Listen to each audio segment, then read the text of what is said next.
এই যে অবৈধ রাষ্ট্র ক্ষমতার বিরুদ্ধে প্রবলভাবে সোচ্চার হয়েছিল। কি পড়ছো তুমি? হ্যাঁ, শাড়ি পরে কোথায় যাবা?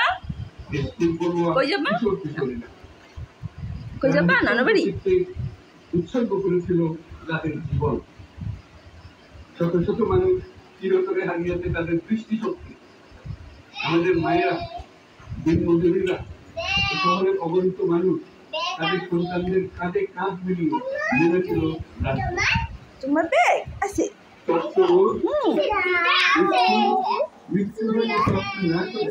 তারা সত্য ন্যায়সঙ্গত আকাঙ্ক্ষার বিরুদ্ধে দীর্ঘকালব্যাপী রাষ্ট্রযন্ত্রকে পরিচালনা করা এই যে তোমার ব্যাগ, এই যে তোমার ব্যাগ। জনগণের এই আন্দোলনে আমাদের জানা মতে প্রায় 800-এরও বেশি জীবন আমি পড়াই দিই। শক্তির হাতে।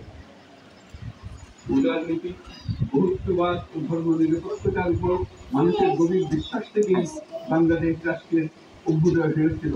কোথায় যাবা? 1971 সালে মূল্যবোধকে বুকে ধারণ করে আমাদের জনমানুষ যুদ্ধ করেছিল। সেই মূল্যবোধকে করে আবার জেনারেশন জি, যে প্রজন্ম জি, নতুনভাবে আমাদেরকে দেখতে শিখিয়েছে।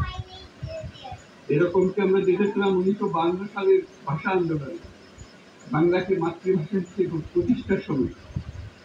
বাংলাদেশের এই অভ্যুত্থান আগামী দিনগুলোতে বিশ্বের বিভিন্ন প্রান্তে মানুষকে মুক্তি ও ন্যায় বিচারের পক্ষে দাঁড়াতে প্রেরণা যোগাবে। আমাদের মুক্তি ও গণতান্ত্রিক আকাঙ্ক্ষাকে বাস্তবে রূপ দিতে আমি তাই আজ বিশ্ব সম্প্রদায়কে আমাদের নতুন বাংলাদেশের সঙ্গে সংশ্লিষ্ট হওয়ার উদাত্ত আহ্বান জানাচ্ছি। মাননীয় সভাপতি, যে রাষ্ট্র কাঠামো দুষ্ট হয়ে গেছে তার দেশের আপামর জনসাধারণ একমত হয়েছে।